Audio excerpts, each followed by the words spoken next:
Let's head to the voicemail of Truth and Reason.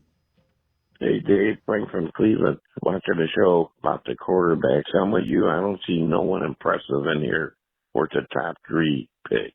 Can we drop down, or where do we have to stay at number 3? Is there any good, solid stud lineman out there that's worthy of that pick? Keep me posted on that. Thank you. Have a good one, bro. God bless you. I love you. As always, appreciate all of the voicemails. Casey, we'll get into some of the specifics a little later in the show. There isn't really a lineman that is rated as, can't miss, all pro, take him in the top 5. And I'm intrigued by Shedeur Sanders. I don't know that I'd take him even if he was there at number 3. I'm passing on Cam Ward. I've seen 2 or 3 games of his. There's a lot. He's talented. There's a lot of things that need tweaking. We've touched on this in the past. Sometimes being bad isn't enough. It's being bad in the right year. Yep. And you think back to the 2020 draft with Cincinnati, ended up with the first pick, and it completely changed their fortunes because they were bad in the right year. This feels like the wrong year to be bad if you're trying to snag a quarterback.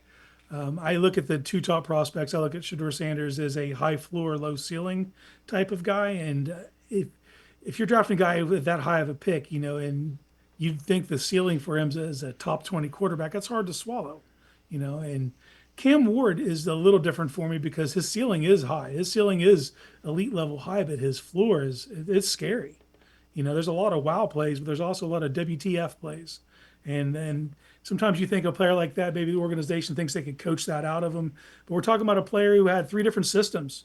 And, from Incarnate Word to Washington State to Miami, and that's a lot of different voices. And those flaws kind of stayed with him throughout all those stops. So it feels risky to me. I know a lot of people like the ceiling of Cam Ward, but I would be worried about it. And if I'm just looking at the way this falls right now and say you end up at 3rd, I think you trade back. Yeah, I do. I don't, because you don't have a Joe Alt. No. You don't have an automatic guy that people are going to come up get position-wise. So scoop assets, trade a bad team. Hope you get lined up next year with one of those top 5 picks. Try to acquire. If somebody wants to give you a number 1 to move up a couple spots into your slot, because you can trade back probably into the top 10, 12, and still get one of the best offensive tackles in this draft.